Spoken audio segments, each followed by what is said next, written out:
It worked, my husband, Ryder, declared triumphantly, motioning around my late father's house. It may be old, but it's spacious and in a prime location. From now on, my parents and I will be living here, he added with satisfaction. I stood there in shock, wondering how I had ever loved someone so selfish. Ryder's smug grin widened as he continued his tirade. This house belongs to me now, get out, he ordered harshly. As his parents moved their belongings in, I realized he had no idea what was really going on. Watching his arrogance, I couldn't help but chuckle. My name is Ma Honeywell. I had lived with my father and my husband, Ryder, ever since my mother passed away when I was in high school. My father raised me with love and care, and my devotion to him never wavered. When I suggested moving in to help care for him as his health declined, Ryder eagerly agreed. Are you sure? My father had asked with a worried smile. He never wanted to be a burden, but after I reassured him of my desire to stay close, and Ryder supported the idea, he finally relented. Moving back into my childhood home felt right. As we unpacked, my father watched with a content smile and said, "This is what I've always wanted." It was also a practical decision for my job, I explained. My father, ever thoughtful, made us coffee, his warmth making the house feel like home. A few days later, Ryder made an unexpected suggestion. You could quit your job and care for your father full-time if you want. I hesitated. What do you mean? With fewer expenses, we could manage. This way, you can focus on your dad, he reasoned. It was a tempting idea, but I felt uneasy about relying entirely on Ryder's income. Despite my reservations, his encouragement made me consider it. A month later, he brought it up again. With fewer household responsibilities, I began thinking about it more seriously. When I voiced my concerns about our finances, Ryder reassured me. Don't worry, I've got it covered. Eventually, I made the choice to resign and devote myself to my father. He was hesitant at first, but he understood when I explained my reasoning. Then everything changed. Ryder grew distant. I'm home, he'd say indifferently, brushing past me. One evening, as my father and I watched television, he snapped. Can you turn that down? I'm trying to eat. Oh, sorry, I replied, caught off guard. His cold demeanor was unsettling, but he maintained his charm when my father was around. I wondered if quitting my job had burdened him, so I apologized repeatedly. Then came the unannounced business trips. Ryder stopped answering my calls, and I received a generic email stating he was away for work. The trips became frequent, and he no longer told me his plans. When my father asked about it, Ryder brushed it off. I'm working hard for us, he said, though his smile lacked sincerity. One day, I received an abrupt message from my mother-in-law demanding Ryder's work address. No greeting, just a demand. I replied, asking why she needed it. She immediately called, seething. You made Ryder take care of your father while you sit at home. He's staying with us now because of you. He forgot his lunch, and I need to deliver it. What are you going to do about it? Stunned, I realized Ryder had been living with them instead of traveling for work. My stomach twisted at the betrayal. He had encouraged me to leave my job, yet I felt like he had orchestrated something much bigger. Fighting back tears, I gave her the address and ended the call. I tried to calm down by making coffee. When my father joined me, I asked with a forced smile, "Would you like some?" "I'd love some," he replied gently. As we sipped, he reminisced. Your mother and I had our fair share of disagreements, but honesty always kept us strong. His words struck a chord. I needed to confront Ryder. I emailed him, detailing my conversation with his mother and asking to talk. I'm busy, don't make a big deal out of this, he replied dismissively.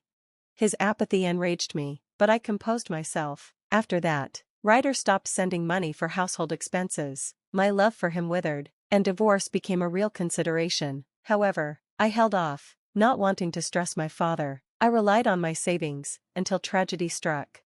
My father collapsed and was rushed to the hospital. The diagnosis was grim. I stayed by his side, holding his hand, forcing a smile through my tears.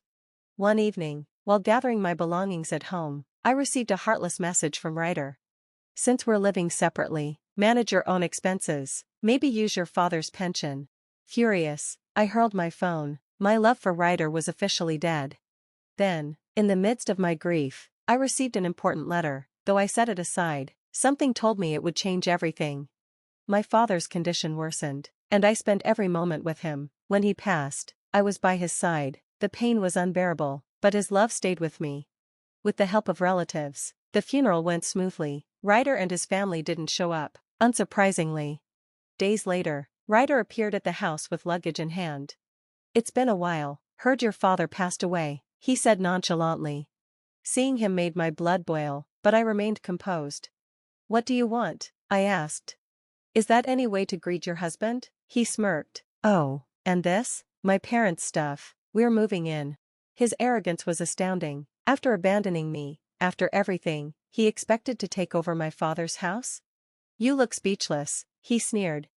"Was this your plan all along?" I frowned.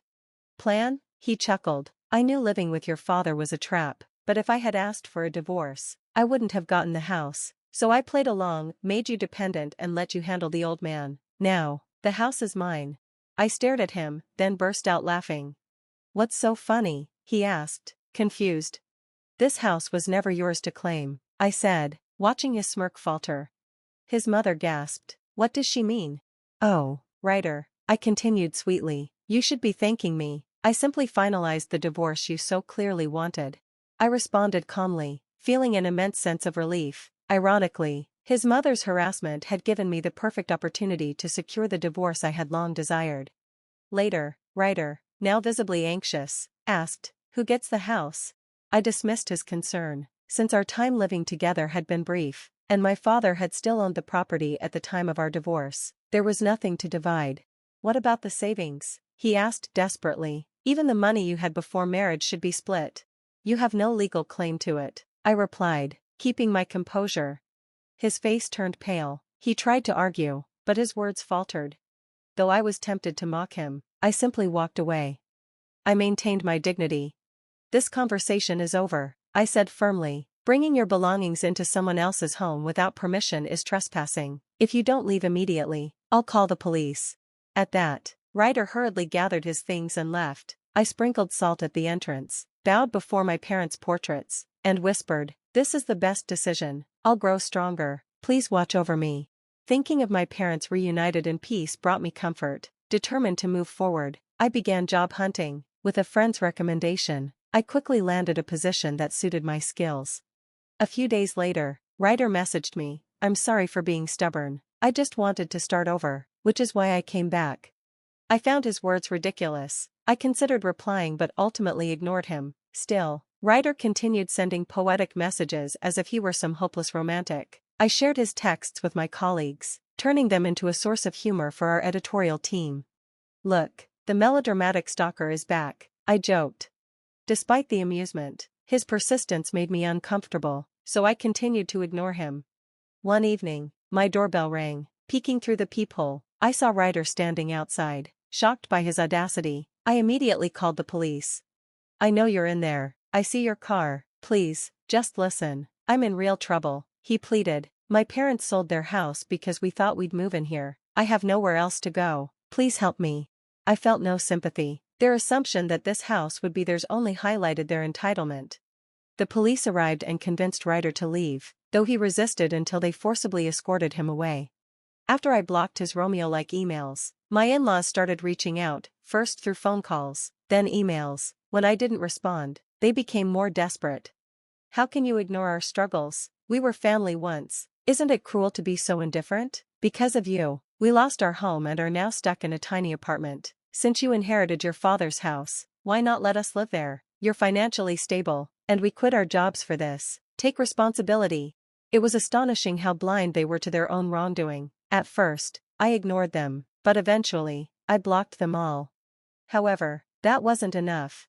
One day, my former in-laws showed up at my door, shouting loudly, "Come out, you know we're struggling, let's just get back together. How can you turn your back on us? What kind of person does that?" They pounded on my door, but I wasted no time calling the police. Suddenly, their yelling stopped. Through the peephole, I saw an unfamiliar man confronting them. "Go home," he said sharply, "you're disturbing the neighborhood."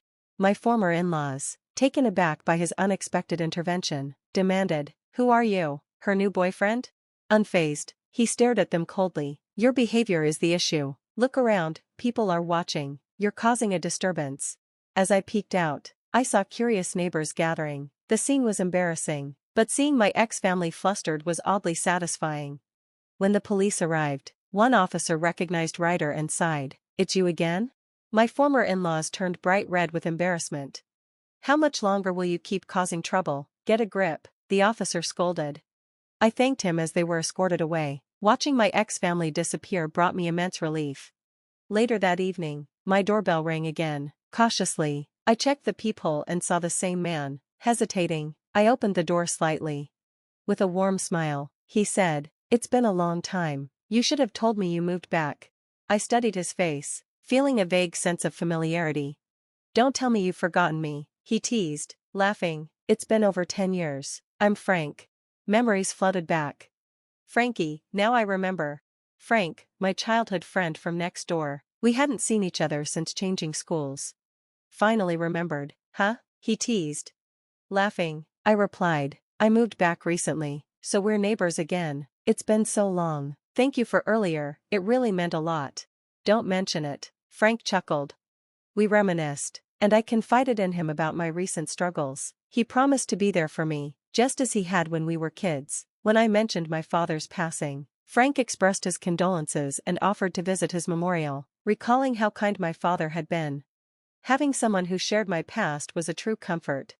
A few days later, an unexpected letter arrived from a law firm. Shocked, I read the contents, an accusation of infidelity and a demand for financial compensation. Then, an email from an unknown address arrived with the subject line, regarding the notification. "Your ex-husband Ryder has filed a lawsuit for marital infidelity. Admitting it now will prevent further escalation. We will notify your workplace if necessary. To protect your future, we recommend resolving this immediately." It was an obvious scare tactic. I suspected my ex-in-laws were behind it. To be sure, I consulted a real lawyer, who confirmed the supposed attorney wasn't even registered. Playing along, I responded, "I'll consider your claims once you provide concrete proof." Their reply was predictably weak. Ryder endured immense emotional distress. "We seek compensation for that." Yet, no proof was offered. "Since no infidelity occurred, no proof exists," I replied coolly. Hard to believe a professional would act on such unfounded claims, don't you think? Their next response dripped with emotion. "We are touched by Ryder's suffering and wish to help him. We hope for your sincere cooperation." Quite dramatic for a professional. I shot back, "Impersonating a lawyer is illegal. Just to clarify, you do have legitimate credentials, correct?" After that, the email stopped. Soon after, my ex-in-laws appeared at my door late at night, wailing for mercy. "We made a mistake, please, spare us from legal action." Angered by their audacity, I grabbed my father's wooden sword and warned, "Come any closer, and I won't hold back." Terrified, they stammered apologies and fled. Finally, peace returned. Over the next few months, Frank and I grew closer. One day, he confessed his feelings, and we began dating. Frank always made me laugh, and for the first time in a long while, I felt truly happy. It felt like my father had sent this happiness my way, and for that, I was endlessly grateful. Thanks for watching. See you again in the next video. Stay stunned.